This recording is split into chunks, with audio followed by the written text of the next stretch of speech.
How do you respond when someone decides to leave your ministry or church for another one? It's hard to see them go, but I think it's all about having a kingdom mindset. So how do we make sure we keep a kingdom mindset rather than getting internally focused on our own ministries and churches? Well, that's exactly what we're going to be talking about on this episode of Student Ministry Connection.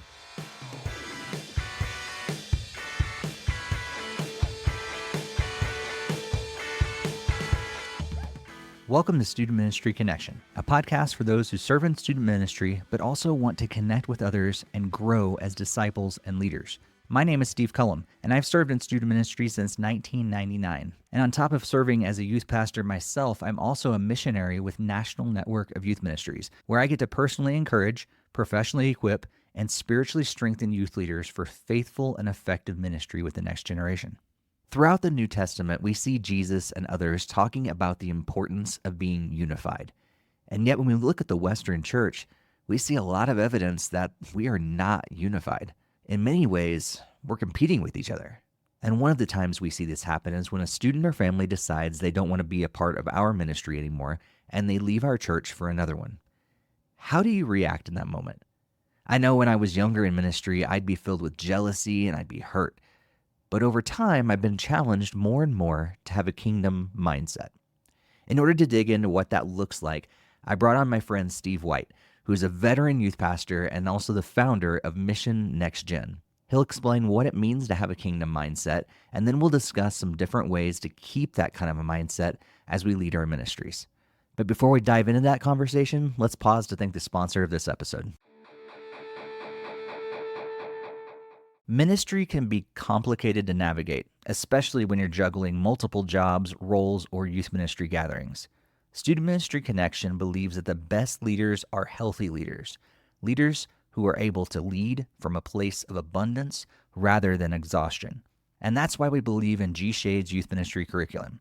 With the release of Season 6, G-Shades is your simple solution for a gospel-centered youth ministry. Here's what's included.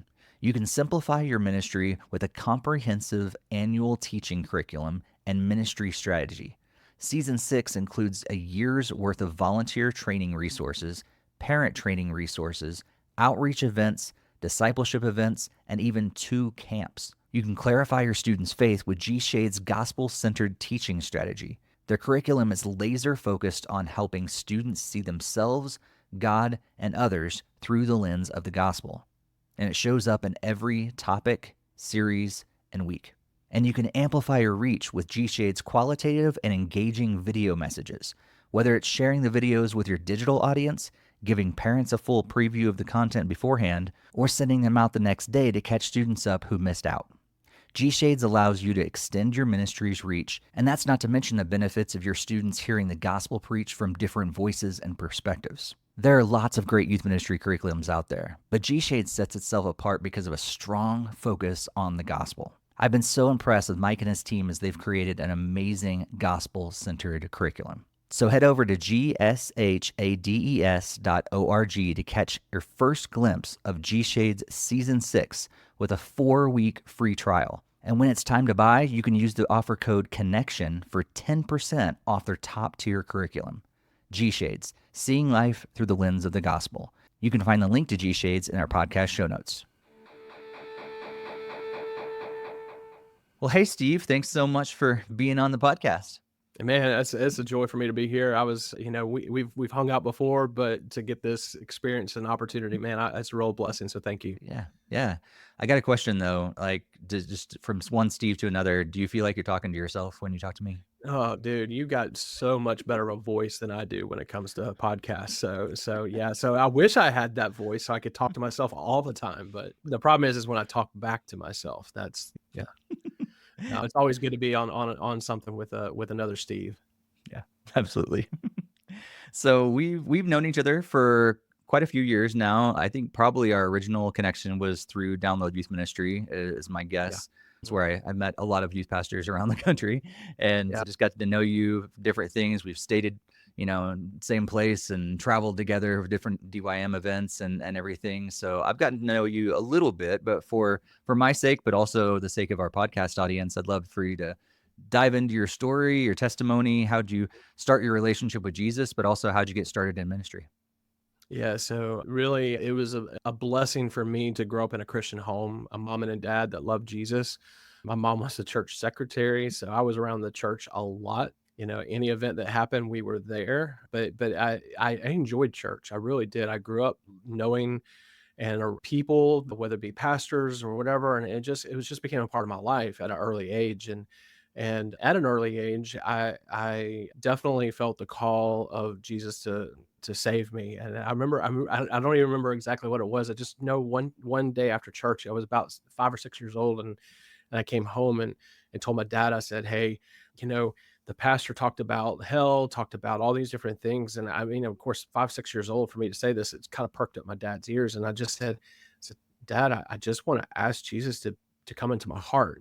And what's crazy about this, I'm a date guy, like where I like kind of put down things. And June 4th, which is yesterday from the day we've recorded this podcast, was that day that I asked Jesus to Mm, save me and to come into my life. And but I'll tell you, like most that have grown up in the church, I took for granted the salvation that had been given to me. I really spent a lot of time, man, just not living for him, almost that security that was there, that I had salvation. It didn't necessarily take advantage of it like I was this god awful kid, but that transition of him becoming Lord of my life didn't happen until I was a teenager, and actually the summer after my junior year in high school. And I was really had this encounter with the Lord at a summer camp, and I don't remember the message. I don't remember what was sung. I just know that like me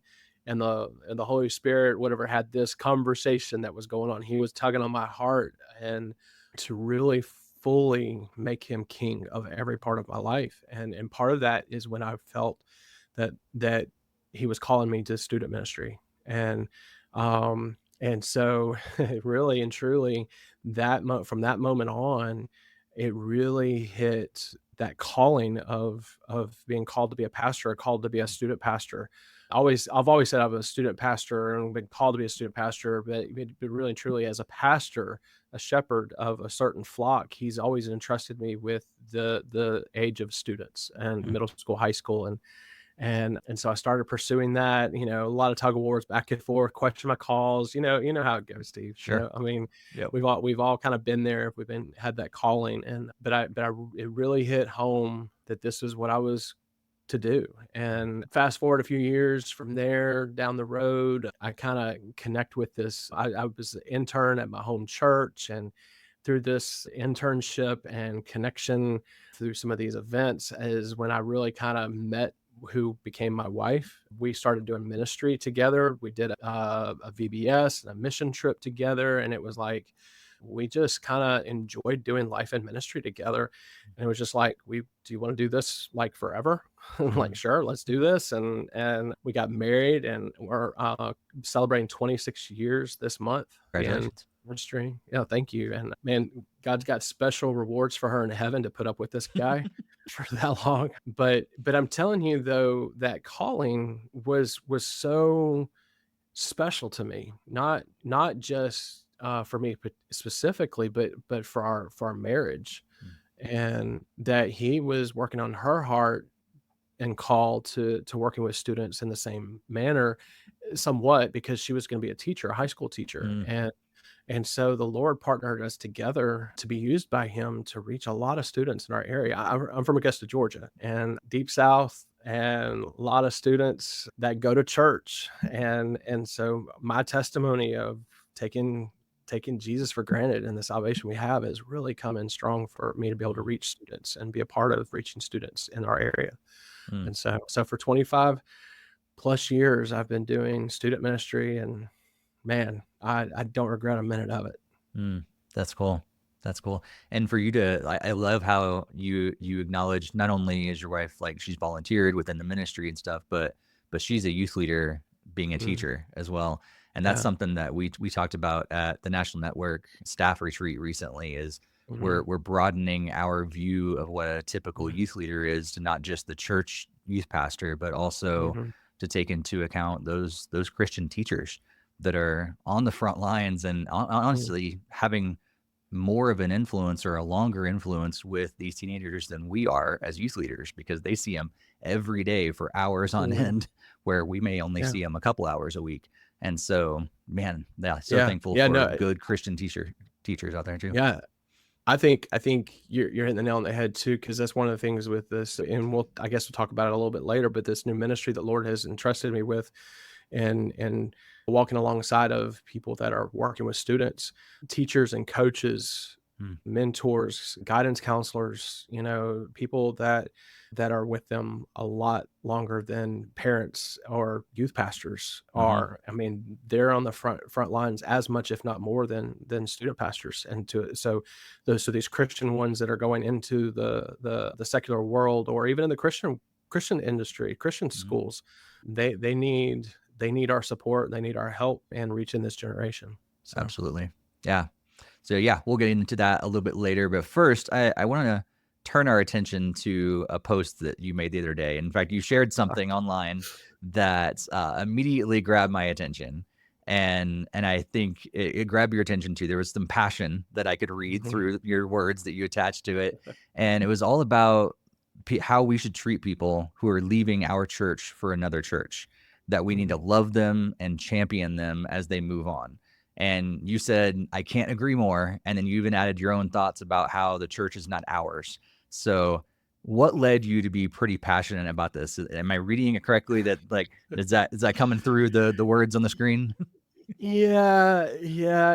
Listen, my wife's like, seriously, you gonna post something? Like, I don't do this all the time. I used to. Like, I've had to really, in my age, to kind of come, temper back a little bit. That not everything is meant to be shared in my own vantage point. But this one struck with me in essence, just partially because I've been guilty of some of this, and as well as I've seen other people in ministry around me, or people that I've worked with, have been guilty of this mindset that if somebody leaves our quote church that we have, or our ministry, our youth ministry, whatever it may be, we get offended. Now again, there's real hurt. I've experienced real hurt with people leaving, and people not leaving well. At the same time, I think the root of a lot of what's going on, and this is where the Lord has maybe made me real passionate about this, is that if a student or an adult, a parent, a leader, another pastor, or whatever, leaves to go somewhere else to another church, it's the same church. It's where they're not leaving the team.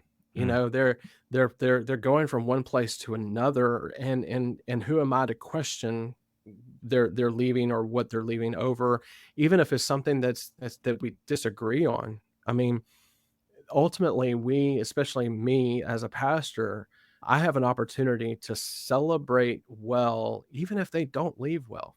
I I have a chance to show grace and say, "Hey, thank you for all the time that you've invested in this body of believers. Wherever you go, man, I wish you well. I want to commission you." There's a church the other day, a couple weeks ago. Now, granted, this was a military family, so every about 3 years you have military families that leave. This church or locally said, "We want to commission you to go where you're going as missionary to the new city that you're going to." Now, it's a little easier to do that because this family's going to another city.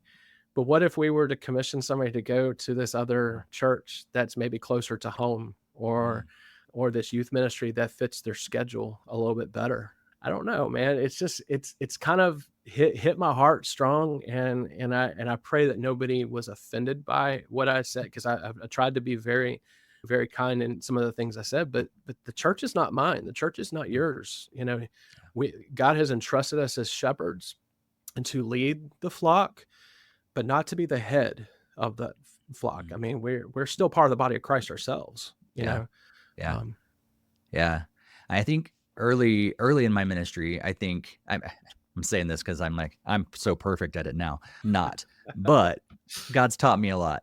And I remember early in my ministry as well, like, I was so offended every time a student chose to go to a different youth group rather than mine, or left our church for another one. I was like, and I think it's easy to take that to heart, because it's especially when we're creating our program, because it's like they're Mhm. saying no to me and what I've created. And was that other one better? What do I have? They Right. don't have whatever. And I think that leads into it. But then Mhm. a few years ago, all of a sudden, I started really thinking about this idea of competition. And I Mhm. feel like it's so ingrained, especially in American culture. It's real, like especially in the lives of teenagers. They're surrounded by it. By schools are constantly competing with each other, or even within the school, they're competing with their classmates. They're competing with other, in athletics, other schools. They're competing within their clubs. Everywhere they Mhm. turn, they're competing with each other, and so it's easily creeped into our ministries as well. And we all of a Right. sudden start pitting one church against another and one youth group against another. And Mhm. at a previous ministry, I actually had this happen, which I don't know if I responded properly in the time. I can't remember how I responded exactly, because I think I was just taken back. And I had a supervisor who got upset with me when I said that a certain student who was starting to go to a different church that was closer to where she lived, Mhm. a lot closer, because we were in a neighboring town. She was in going to a church in her own town, going to their youth group. And that church also had a bunch of kids that she went to school with. And she Mhm. was wanting to be a part of their youth group. And I told her parents that it was like, that's a good thing. Like, she's wanting Yeah. to be there. She doesn't have to go to our youth group if she wants to be involved there. And that's getting her involved and helping her grow in her faith. And she's connecting with other kids in her school. Great. And I kind of blessed that. And then Mhm. later on in a meeting, it's like, so you told so and so that it was okay to go to a different youth group? It's like, well, yeah, Yeah. why not? But Right. but yeah, so like how have you seen this play into student ministry and how that all works together? Well, so what you just explained right there, Steve, is a kingdom mindset. A kingdom mindset. Okay. I mean, this is a statement that I came up with or said or whatever, but it's we should be more about the kingdom than our castles.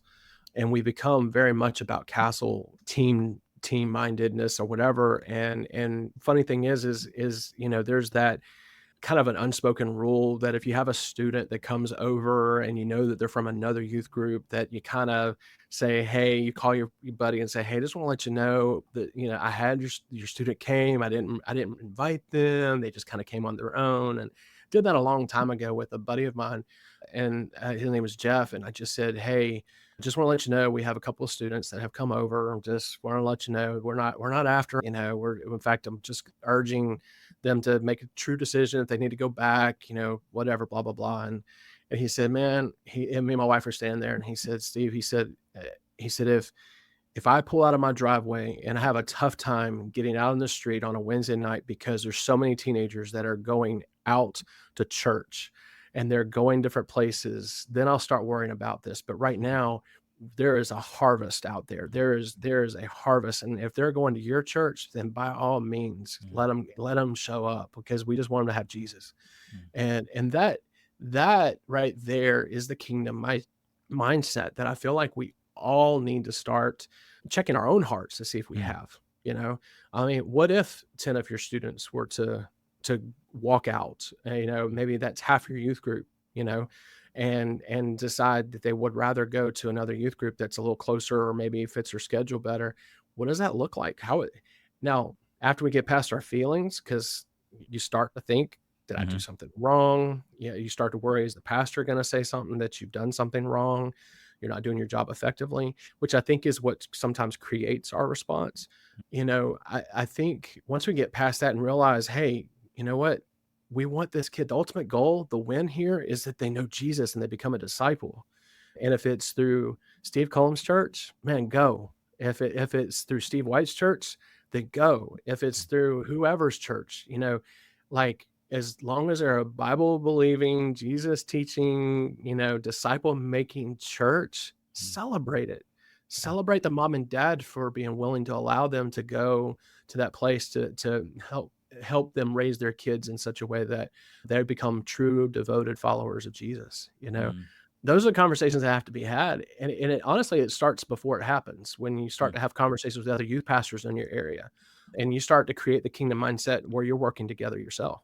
yeah, yeah. I there was a years ago here in town. There was a a kid that came to our youth group from another youth group, and they had this competition idea in mind or whatever, and they walked in, and I was like, "Oh, hey, how's it going?" and everything. Yeah, so and so, the other church. I mean, they say the church name and everything has a better 9 square than you.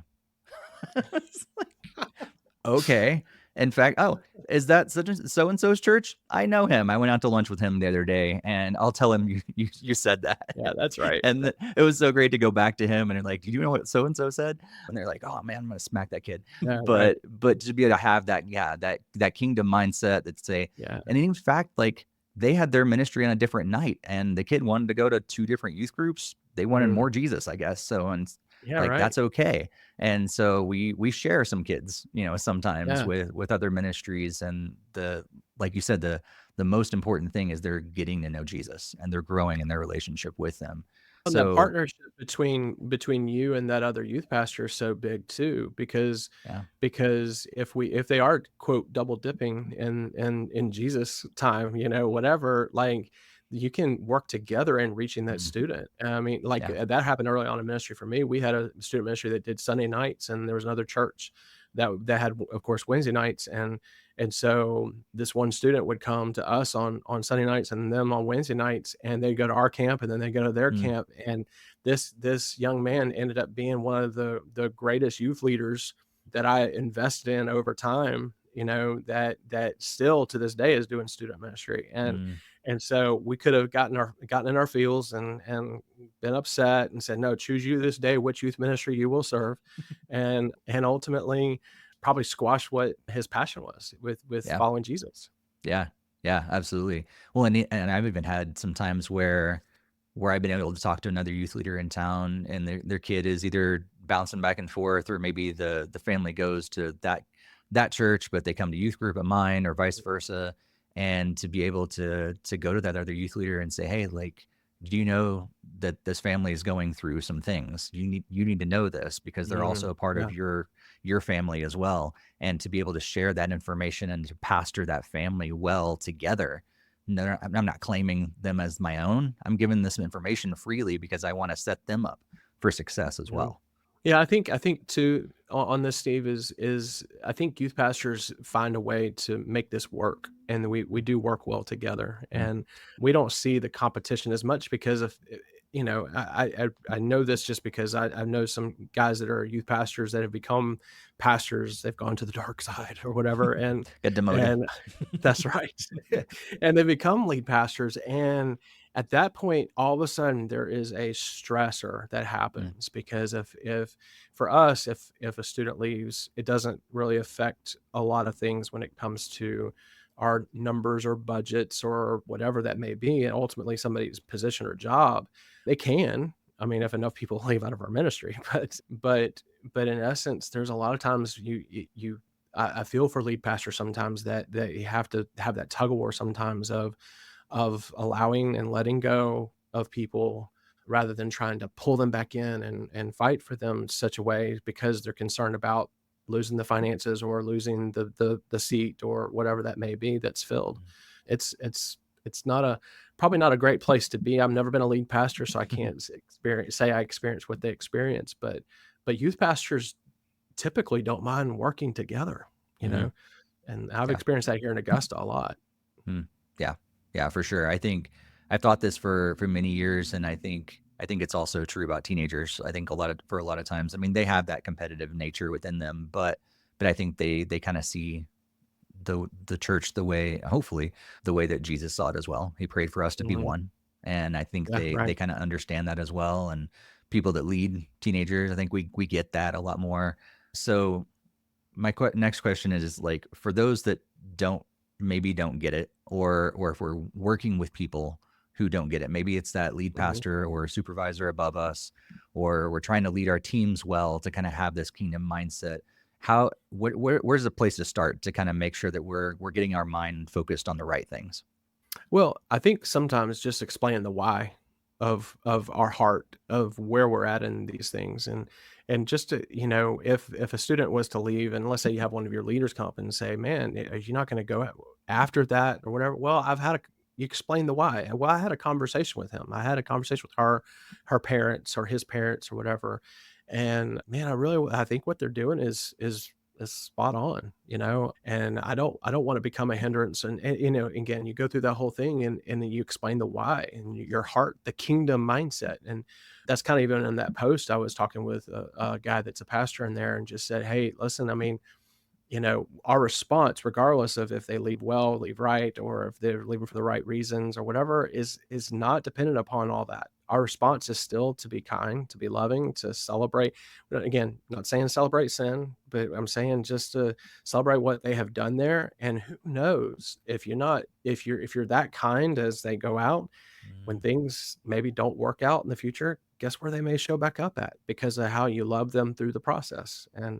And so I think it's caught in some ways by the leaders, by how you respond. By, if you're a lead pastor, sometimes the congregation will respond to how you respond to Mm, those people. And if you shun them, then so will the congregation, because, and they don't know why, but it seems like a good thing, because sure. everybody seems to be doing it. But, or if you're a youth pastor and the same thing happens with the youth leader or the student, teach them well in how you do it. Mm, Pray for them, in your personal time, if it feels appropriate or right, show them by how you pray for them as they go, bringing other students or leaders around or whatever, and pray for them, commissioning them to that next mm, step in their walk with Christ. mm. And I think that's the thing, is it's the why, and then the follow through, and making sure that you're living it out, not just kind of going through it, for the sake of lip service, or just to Mm. prove a point or whatever. Yeah. Man, I can't help but think, and if we're living in this sort of thing and we're living that out and everything, things will change like within the Mm. church, like so much. So as you think of that, how do you see this playing out? Like if we were to all of us to start moving in this direction and have more of this kingdom mindset that what we have is not ours. It's all Mhm. God's, and treating people in the proper way, and handing this over to God all the time and not having our little kingdom, kind of Mhm. thing. Like how can we actually, what kind of changes do you think we'll actually see within student ministry and the church as a whole? Well, for one, that change takes time. I mean, it doesn't turn on a dime. Now it can in your life. You can start that change in how you receive things and do things, but a kingdom mindset takes time for other people to catch on and to follow through with. We've seen it over the years in our area, a group of youth pastors that have really truly taken this mindset on of kingdom, that we're praying for each other. We'll do series at the same time with all of our students, and we'll have times where we'll go and teach for each other. We'll do what we call kingdom events, where we have one we're planning right now in August. That's Kingdom Day. It's a day event where we're just investing in our students, and any church in our area can come and hang out, be part of it. And we've seen that number grow, not talking about just the students, but number of churches and youth pastors that are saying, hey, let's do this. They had to convince their leaders sometimes to say, hey, why are we doing these events with these other churches all the time? And it takes them responding with, because we're the same church. Like, Mm, we're maybe at different locations, but it's like the church of Corinth, the church of Galatia, it's Ephesus and all the, whatever. We find ourselves in this mindset of different churches. So now all of a sudden we are of one mind, as you said, we're of one body and one accord, doing kingdom things together. But it took time. It mm, took time, and it took risk, a lot of risk. I had one young youth guy that came into his church, and he said, we had this kingdom retreat where we were actually doing a retreat together.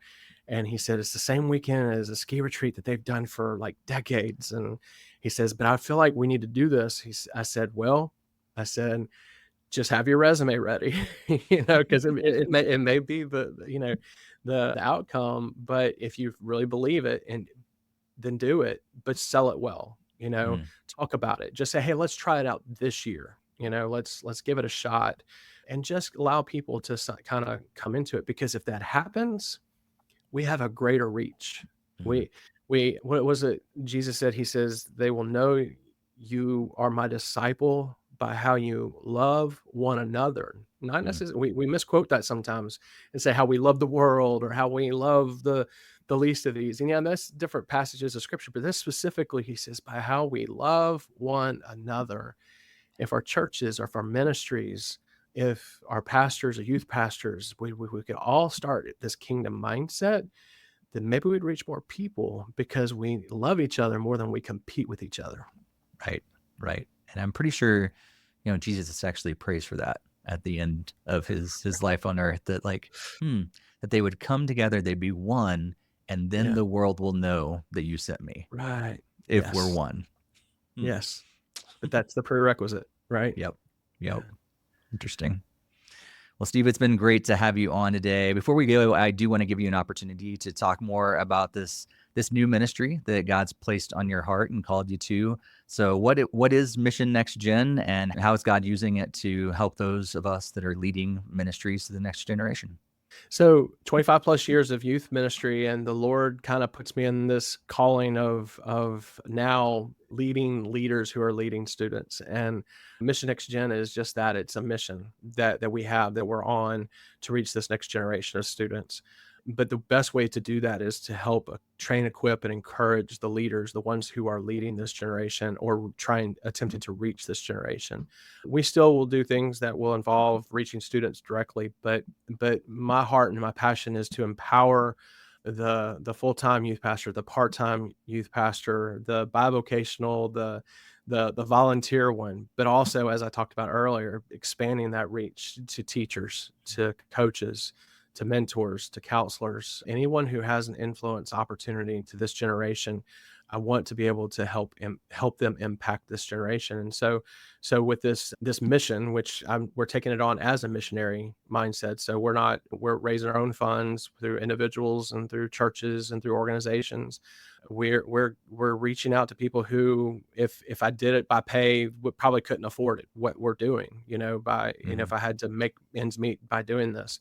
So I'm going into churches that maybe don't have a youth pastor, or we're going into churches that don't even have students, and trying to create a generational. I'm going into the office of the youth pastor, or sitting across the table for coffee and encouraging a youth pastor that's discouraged and feels all alone because either they've had a issue with a parent or a pastor or something that's just got them just concerned and confused or just ready to give up. And my wife and I are coming alongside of youth pastors and their spouses, just to say, hey, we're here. We know what it's like to do ministry as a couple, or how it can create a confusion or divide within your marriage sometimes, or when that newborn is there, and you don't get to spend as much time with each other because ministry is still there.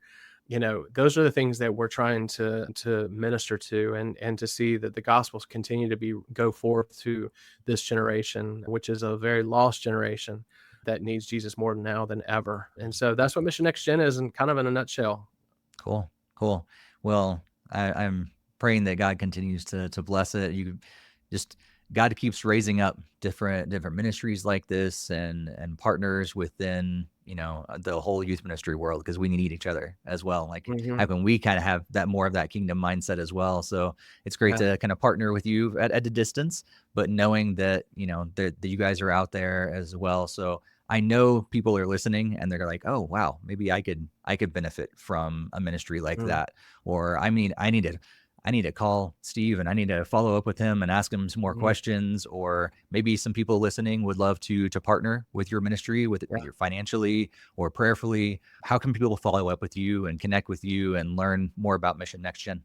Yeah, so they can go to our website, missionnextgen.com, or you can email me at steve@missionnextgen.com.